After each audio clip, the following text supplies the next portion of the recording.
সবচেয়ে বড় তাজকিয়া হয় কোরআন দিয়ে, ঠিক না ভাই? কোরআন যত বুঝবো তত হবে। এখন কথা হলো তাজকিয়ার পদ্ধতি। আমরা জিকিরে কান্নাকাটা করি, ঠিক না? নামাজে কি কান্নাকাটা হয়? আমরা চিন্তা করি নামাজ তো কান্নাকাটার জিনিস না, জিকির হলো কান্নাকাটার জিনিস, ঠিক না?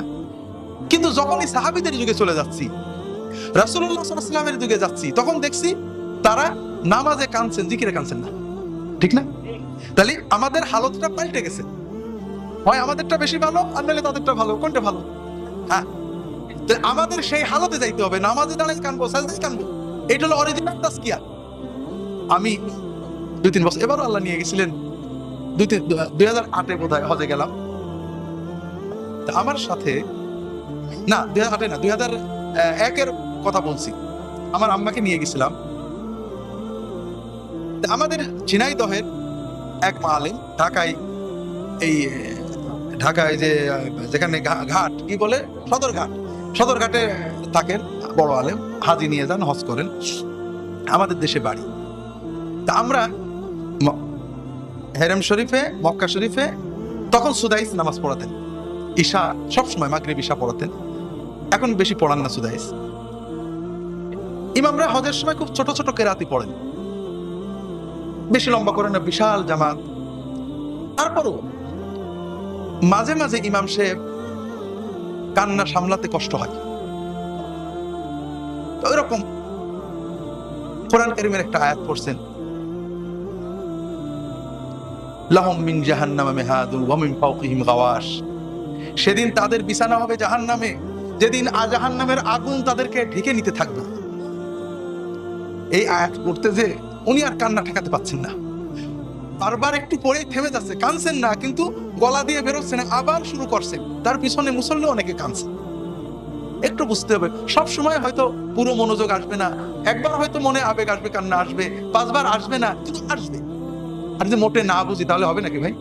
এই জন্য আপনাদের বলবো ভাইরা, আমার কথা বলার আগে আপনাদের অনুরোধ করবো ভাইরা, আসলে আল্লাহর কাছে যাওয়ার জন্য, আল্লাহর রেজামন্দি পাওয়ার জন্য, তাজকিয়া অর্জনের জন্য, আমাদের দিনের যা কিছু আছে তা পাওয়ার জন্য রাসূলুল্লাহ সাল্লাল্লাহু আলাইহি ওয়াসাল্লাম এবং সাহাবীদের তরিকার উপরে কিছু আছে নাকি ভাই?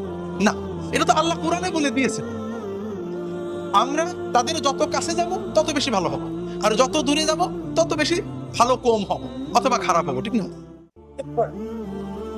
কোরআন কারীম বুঝে পড়া, এটা আল্লাহর হুকুম, রাসূলুল্লাহ সাল্লাল্লাহু আলাইহি ওয়াসাল্লামের হুকুম, সাহাবীদের সুন্নত। আর না বুঝে পড়া, এটা আল্লাহর নিষেধ, রাসূলুল্লাহ সাল্লাল্লাহু আলাইহি ওয়াসাল্লামের নিষেধ, সাহাবীদের নিষেধ।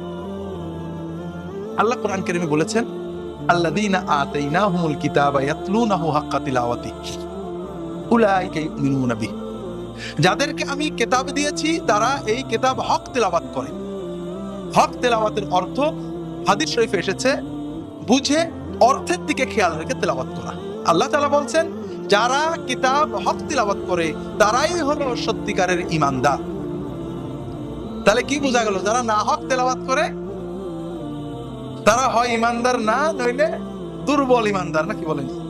বুঝে পড়া যদি হক তেলাওয়াত হয়, তাহলে না বুঝে পড়া কি কি ভাই? না হক বেহক তেলাওয়াত, ঠিক না ভাই? এটা আল্লাহর হুকুম। আল্লাহ বিভিন্ন জায়গায় বারবার কোরআনে বলেছেন, লিয়াদাব্বারু আয়াতিহি ওয়া লিয়াতাযাক্কারা উলুল আলবাব। এই কোরআন দিয়েছি যেন কোরআনের আয়াতগুলো নিয়ে তারা চিন্তা করে। ওয়ালাকাদ ইয়াসসারনাল কুরআনা লিযিকরি ফাহাল মিন মুদ্দাকির। কোরআনকে আমি বোঝার জন্য সহজ করেছি, কেউ কি আছো বুঝতে চাও? আমরা অনেকে মনে করি কোরআন বোঝা কঠিন, এই কোরআনের তরজমা পড়ো না, গোমরা হয়ে যাবে, নাউজুবিল্লাহ। আল্লাহ বলেছেন কোরআন বোঝা সহজ, আর আমি যদি বলি কোরআন বোঝা কঠিন, হবে নাকি ভাই? হাজারিন, যে কথা বলছিলাম, আল্লাহ রাসূল সাল্লাল্লাহু আলাইহি ওয়াসাল্লাম কোরআন বুঝতে বলেছেন, না বুঝে পড়তে নিষেধ করেছেন। বুঝলে কি হবে? লা আন তাবদুয়া ফাতাতাআল্লামা আয়াতাম মিনাল কুরআন খায়রুল লাকা মিন মিআতি রাকা। তুমি যদি একটা কোরআনের আয়াত ইলম বুঝতে পারো, ইলম অর্জন করতে পারো, অর্থাৎ অন্তত কোরআনে আল্লাহ কি বললেন আয়াতটায় তাও জানতে পারো। আল্লাহ রাসূল সাল্লাল্লাহু আলাইহি ওয়াসাল্লাম বলেছেন, কোরআনের একটা আয়াতের ইলম বুঝলে তোমার 100 রাকাত সালাতের চেয়েও বেশি ভালো হবে। বিভিন্ন হাদিসে এসেছে যে কোরআন যখন পড়বে, কোরআন আল্লাহ যা বলেন একটু তাদাব্বুর করো, থামো, চিন্তা করো, হৃদয়কে নাড়াও। লা তানসুরুহু নাসরাত তাকল, ওই পচা ফলের মতো ছিটিয়ে দিও না, মহব্বত নিয়ে ফেলে দিচ্ছ না, মহব্বতের সাথে মন দিয়ে পড়ো। রাসূল পাক সাল্লাল্লাহু আলাইহি ওয়াসাল্লামের সাহাবীগণ কানু ইযা ক্বারাউ 10 আয়াতিন লাম ইয়াতাআদ্দাউহা হাত্তা ইয়াখুযু মা ফিহা মিনাল ইলমি ওয়াল আমাল। 10টা আয়াত পড়ে তারা তো মানে বসতেন, আরব ছিলেন, তারপরও এর ভিতরে কি এলেম আছে, কি আমল আছে না বুঝে আর 10টা পড়তেন না। হাজিরিন, যদি তাজকিয়া চান, সবচেয়ে শ্রেষ্ঠ তাজকিয়া দান করি মুজাক্কি রাসূলুল্লাহ সাল্লাল্লাহু আলাইহি ওয়াসাল্লাম, ঠিক না? তিনি তাজকিয়া দিয়েছেন কি দিয়ে? দুটো জিনিস দিয়ে। ইয়াতলু আলাইহিম আয়াযাক্কিম ওয়া ইউআল্লিমুহুমুল কিতাব ওয়াল হিকমা, কিতাব এবং সুন্নাহ। কাজেই কোরআনটা পড়ে হৃদয়ে গেঁথে নিতে হবে। কাজে আপনাদের সবাইকে অনুরোধ করব, আল্লাহর হস্তে যদি সত্যিকারের তাজকিয়া চান, পীরের দরবারে যাবেন, অবশ্যই যাবেন, আলেম ওলামাদের সোহবতে যাবেন, অবশ্যই যাবেন।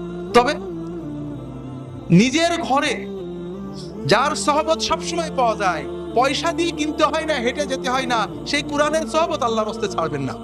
প্রতিদিন অন্তত আধা ঘন্টা, 20 মিনিট, 25 মিনিট কোরআনের সোহবতে থাকবেন। কোরআন আয়াতটা আরবি পড়বেন, তর্জমাটা পড়বেন, আয়াতের সাথে তর্জমা মিলাবেন, অর্থটা বোঝার চেষ্টা করবেন, সময় থাকলে একটু তাফসীর পড়বেন। এইভাবে কোরআনটাকে হৃদয়ে নেন, ইনশাআল্লাহ সত্যিকারের তাজকিয়া অর্জন হবে। হাজিরিন, বিশেষ করে কোরআনের যে আয়াত সূরাগুলো আমরা নামাজে পড়ি, এগুলোর অর্থ শিখে নেবেন, বুঝে নেবেন।